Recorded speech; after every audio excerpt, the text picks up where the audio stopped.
Hello, everyone. It has been a while since I come on video for the collective, for the group, for everyone. So I'm going to put this in public on YouTube. I'm going to share it across all my platforms.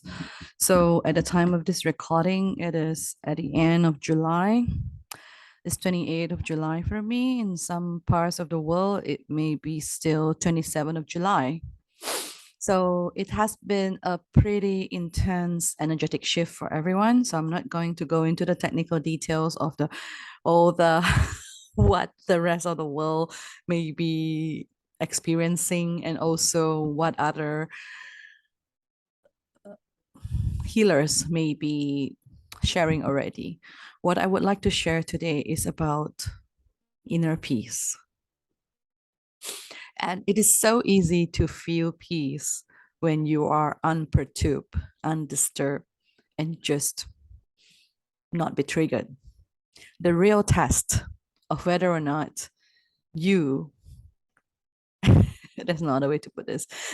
There's only way to find out whether or not you have passed the test of inner peace by observing how you react when you're triggered. So this is something that is a constant work, even for myself. And that is why I'm so big on peace and flow. How do you go with the flow? How do you feel peaceful inside, regardless of what people say outside of you? So, this is something that is very, very simple, yet so difficult to do for many people. So, then the next thing we do is that when we are triggered, when we feel that our peace is disturbed, then we will start to blame the external. Oh, it's because, you know, I need some time to process what happened. I need half an hour in the morning before I really wake up. So whatever that I say in the first half an hour is not my fault.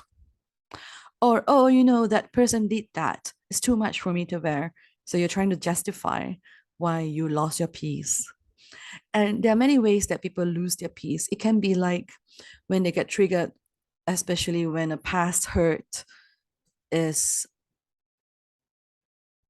activated and you remember the past painful memory, or you may even feel that that person is attacking you even though there is no such intention, because the very thing that is very neutral, for example, this is salty, it's just a statement, the food is salty, and you may not even prepare the food, but it was your suggestion to order the food for the office, for example, or the workplace or the team, and then you took this is salty as an insult to your decision to go for this meal for the entire team.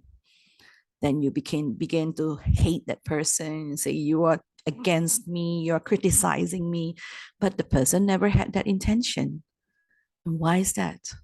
You may go back to your past pain when you were little, that everything that was pointed out to you was a judgment, or you were abused, or you were just targeted by your teacher in the class.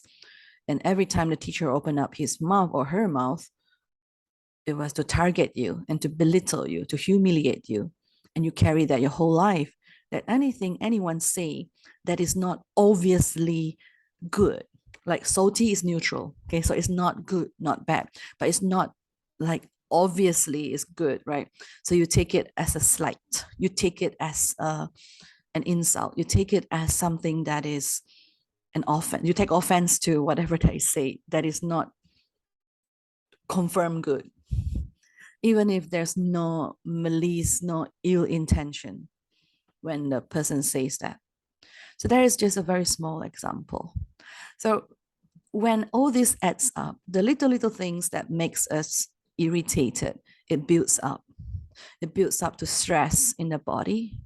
It builds up to making our body in a very flight or fight mode, like the whole world is against us, that the moment anyone open their mouth to speak to us, we already have this preconception that I must protect myself. I must protect myself.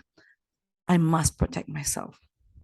That no matter what, the first thing, the first reaction, the automatic response is for you to fight and defend.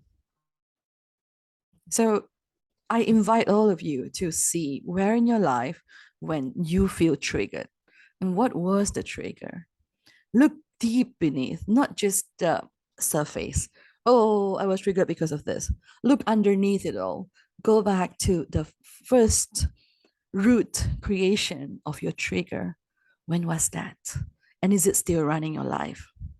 Chances are it is something that is so deep that you even forget about it when you were a child, when you were very little. And you're like, oh, now I see. But it's okay if you cannot remember that far back. Some of you may have like selective memory of your past. Some of you cannot really recall what happened to you before you were 5 years old. It's fine. It's fine. Just go back as far back as you can. It can even be last week or yesterday.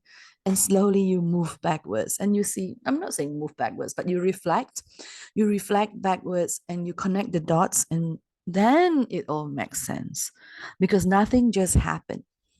You are not just triggered. Why is it that certain thing trigger you but not the other person? Because we're all different. We all have different pain, and the root causes are all different because we are unique individuals. So please, if you feel up to it, let me know how your reflection goes, because I myself am still learning and I get triggered every single day. I consider it challenges, I consider it tests, and each time I pass the test and I find back center of balance, the peaceful feeling within my heart, I just feel so great. So I'm cross posting this across YouTube and all the different channel. This is an open for all material. So feel free to contact me on Sue Tiong, or you can just DM me, and don't just say hi and why you're reaching out. Okay. And I'll reply when I can. May peace be unto all of you and lots of love.